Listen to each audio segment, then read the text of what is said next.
and today in this video we're going to explain about our project with the title English-Indonesian Translation, Lexical and Grammatical Adjustment.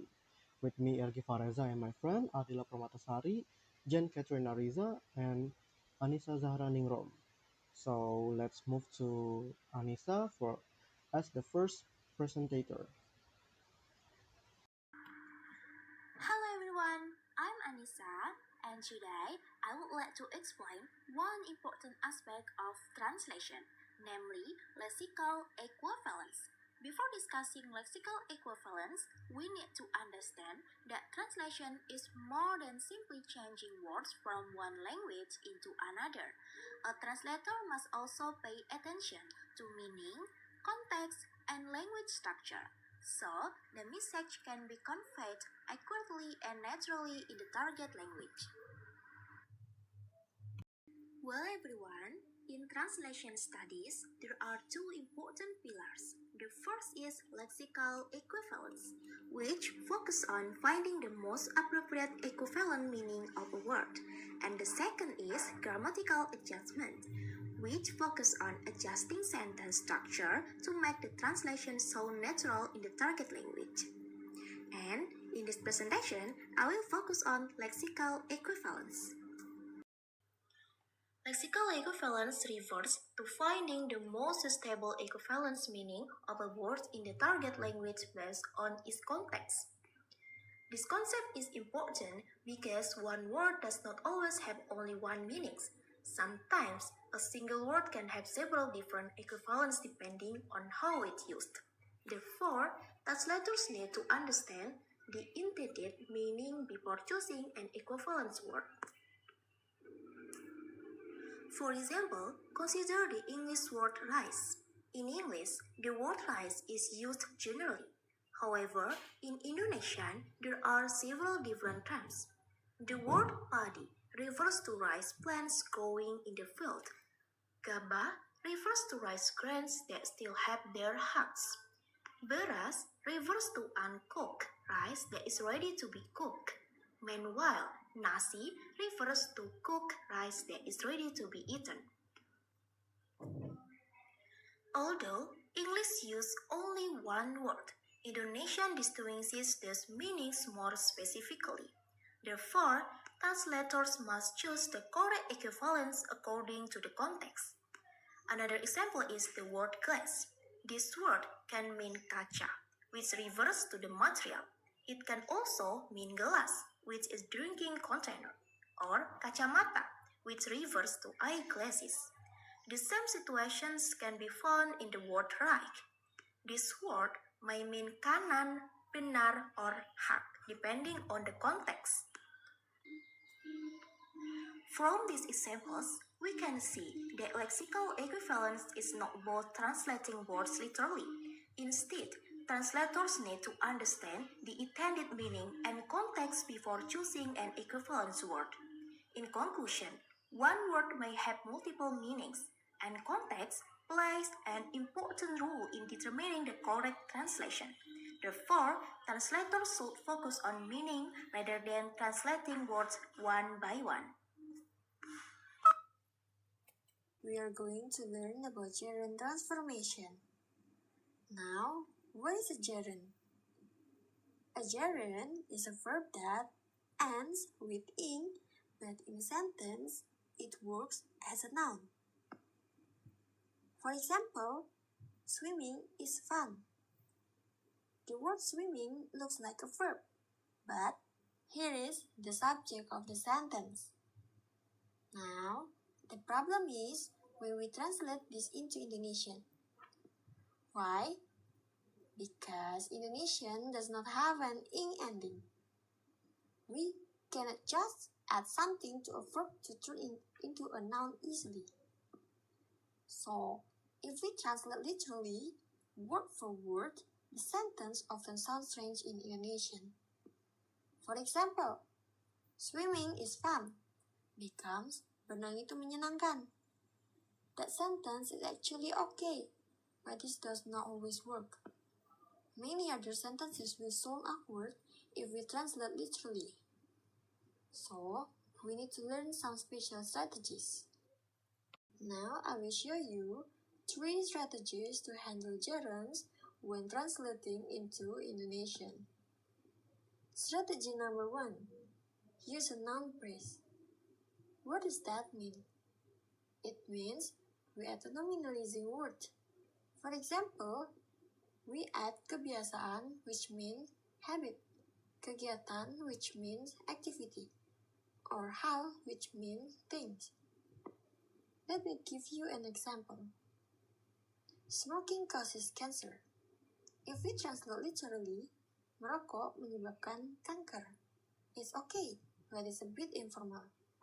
So, we say, kebiasaan merokok menyebabkan kanker. Strategy number 2. Use a verb phrase. This means we change the whole sentence structure. For example, I enjoy swimming. If we translate literally, saya menikmati berenang. It sounds strange because 2 verbs are next to each other.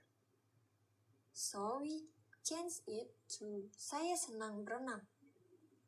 We change the verb enjoy into the adjective senang. Strategy number 3. Use a subordinate clause with the word bahwa. For example, he denied stealing the money. We say dia menyangkal bahwa dirinya mencuri uang itu. Now, remember class, not every gerund is handled the same way. The strategy you choose depends on where the gerund is in the sentence. We will look at the next. Class, now let's look at the different position of gerund in a sentence. I have 3 positions for you. First, gerund as a subject. Look at this example. Smoking causes cancer. The literal translation, merokok menyebabkan kanker. It's acceptable, but it sounds informal or less formal. So what is the solution?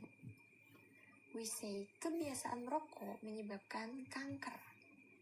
We add the word kebiasaan to nominalize the action. Second, gerund as an object after a verb. For example, I enjoy swimming.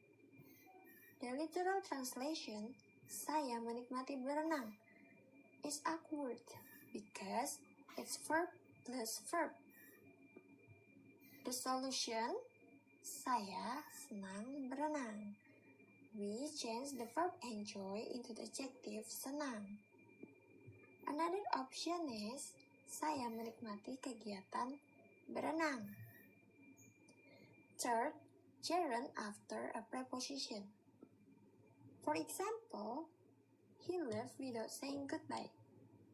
The literal translation, dia pergi tanpa mengatakan selamat tinggal, is actually already good. Do you know why? Because in Indonesian, using tanpa followed by a verb is very common. So class, remember, not all gerunds require transformation.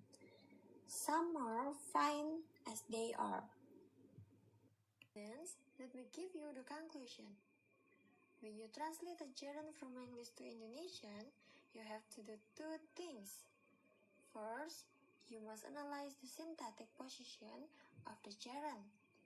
Is it a subject? Is it an object? Or is it after a preposition? Second, you must think about what sounds natural or idiomatic in Indonesian. Here is the simple rule. Gerunds that come after prepositions can often be translated directly without any change. But gerunds that are subject or object usually need extra help. You either add a nominal word like kebiasaan or kegiatan, or you change the sentence structure. So, don't translate word for word. Analyze first, then choose the right strategy. Permatasari, and today I will explain about a conditional metric. So here's a question that often confuses translation students. Why does English seem to have so many if words while Indonesia just use the same verb over and over again? I used to think that translating conditional was just about finding the right if word, but the more I analyze the real sentences, the more I realize the problem is not about finding the word. The problem is about understanding the speaker reality. So let me break this down.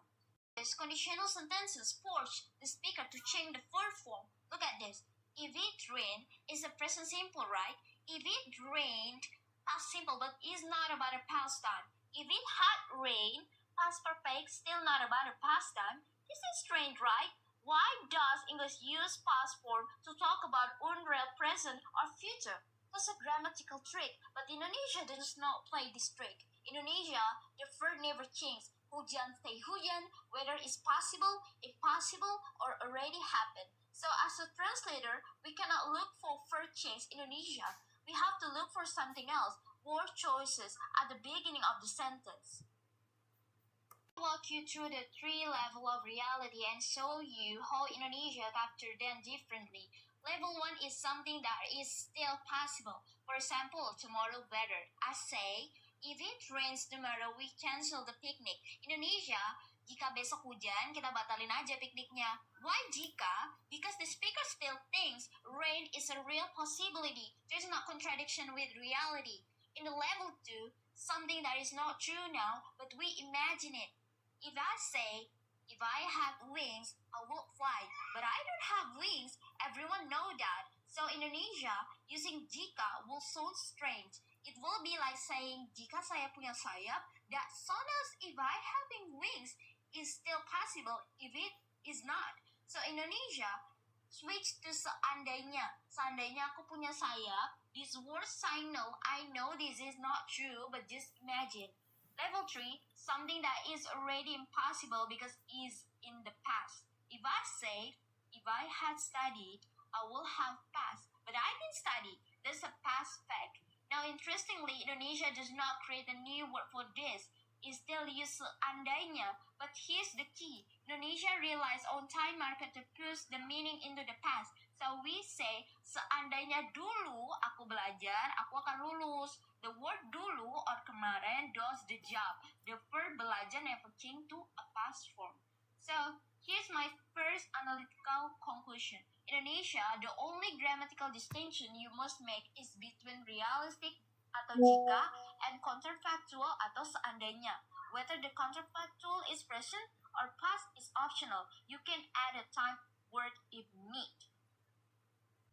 Alright, let's be moving to the case analysis. Let's take 3 Indonesian sentences that real people might say. I will analyze each one step by step. Why does the speaker believe? And how do we translate that into English? In the case 1 is realistic. The sentence, kalau nanti malam macet, kita naik motor aja. First, I ask, does the speaker think that traffic jam is possible? Yes, it's a normal day. So the Indonesia use kalau, same as jika. Now to translate into English, I need to choose the correct conditional type because English forced me to choose a verb form. Since it's realistic future possibility, I use present simple in the if clause and will in the man clause. So if it turns out to be traffic jam later, we will just take the motorcycle. Understand? In the case 2, in realistic present, the sentence seandainya aku punya mesin waktu, aku akan mengunjungi masa depan. The word seandainya tells me immediately the speaker knows this is not true. The speaker does not have a time machine. So in English, I cannot use if and present. That would be wrong. I must use the past form to show in reality. So if I had a time machine, I would visit the future. Notice the si punya become had, but the Indonesian speaker did not change the verb. As the translator, I have to add a grammatical meaning. In the case 3, impossible past, the sentence seandainya kemarin aku nggak tidur siang, aku nggak akan begadang semalam.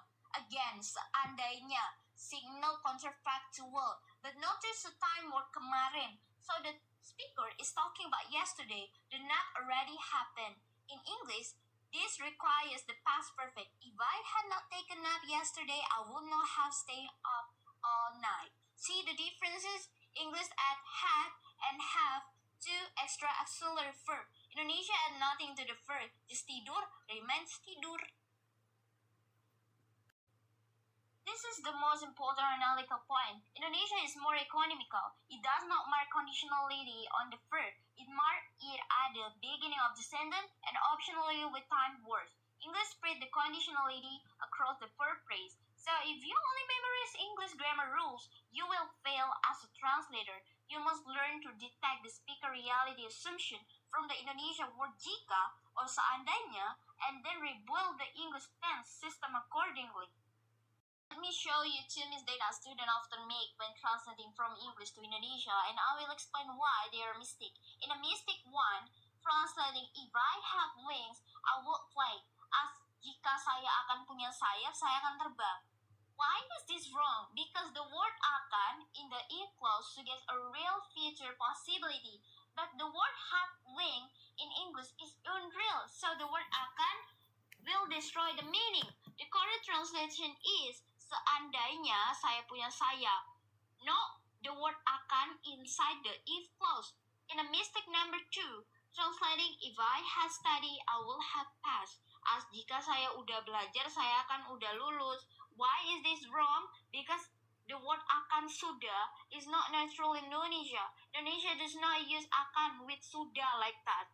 The correct form is seandainya dulu aku belajar, aku akan lulus. The word dulu carries the past meaning. Akan lulus is fine, is the result.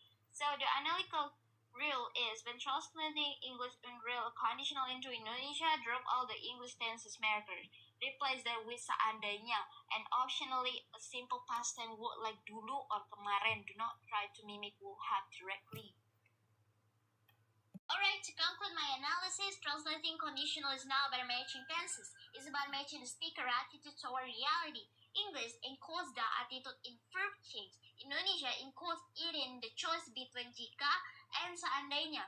Once you understand that, you stop making literal mistakes. You start thinking like a translator, not like a dictionary. Thank you. That's my analytical breakdown of conditional sentence. The next slide will be explained by my friends. Bye-bye. Slide 7, where we will discuss a common translation problem involving interrogative structures, specifically question tags. First, what are question tags in English? A question tag is a short question added at the end of a statement. For example, you like coffee, don't you? Or, it's a beautiful day, isn't it? The main function of question tags are, first, to check if the listener agrees with you, and second, to seek polite confirmation or make rhetorical question. Now here's the problem when translating into Indonesian. Indonesian has no direct grammatical equivalent. For this question text, there are no special auxiliary verbs like don't you or isn't it in Indonesian. So what is our analysis strategy to fill this gap? The key is do not translate question text word for word. Instead, we replace them with a certain particles or interjection words in Indonesian. The most common replacement is the particle kan, which is neutral. Other options include ya for sub-comments, yuk for invitation, and bukan or betul for strong confirmation. Let me give you an example. The English sentence, "You're coming, aren't you?" If translated literally into Indonesian, it becomes "Kamu datang, tidakkah kamu?" That sounds very awkward and unnatural. The correct solution is "Kamu jadi datang kan?" Here, the simple particle "kan" successfully absorbs the entire function of the English question text. So the conclusion for slide 7 is translators must replace question text with appropriate particles or interjection words based on the context. We should never translate the structure directly. And that brings us to slide 8 where we will see a detailed analysis table. Slide 8.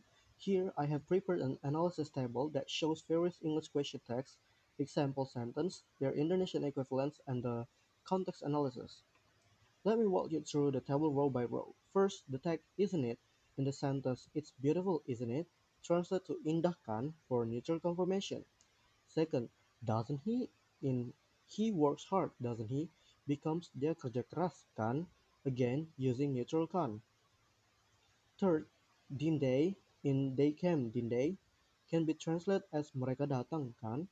Or if we want stronger emphasis we can use betul, meaning correct. Fourth, here is a different function. The tag "will you" in a soft comment like "open the door, will you" is not asking for confirmation. So we translate it as buka pintu ya, using the particle ya for polite request. Fifth, for invitation, the text shall we in let's go shall we become ayo pergi, yuk. The particle you is very natural in Indonesia for invitation. Now look at the sixth row when the main statement is negative. For example, you don't like the coffee, do you? In English, the text is positive do you, but in Indonesian, the particle can remain the same. Kamu tidak suka kopi kan? This shows that Indonesian can ignore polarity. The seventh row is similar. It isn't raining, is it? Become sedang tidak hujan kan? Again, can works for both positive and negative statement. Now let me highlight the key analysis difference. In English, the tag refers polarity. A positive statement gets a negative tag, and a negative statement gets a positive tag. But in Indonesian, the particle kan does not care about polarity at all. The context of the sentence determines the meaning. So what is our final conclusion? There is one-to-one equivalent for question text Indonesian. The choice of particle depends entirely on the communicative function of the text. Use "kan" for confirmation, "ya" for sub-comment, and "you" for invitation. And that's complete our group discussion on question text and their translation into Indonesia. And I think that's all from our group. We're sorry if there are any mistake in our speech about explaining. And I think that's all. Bye bye.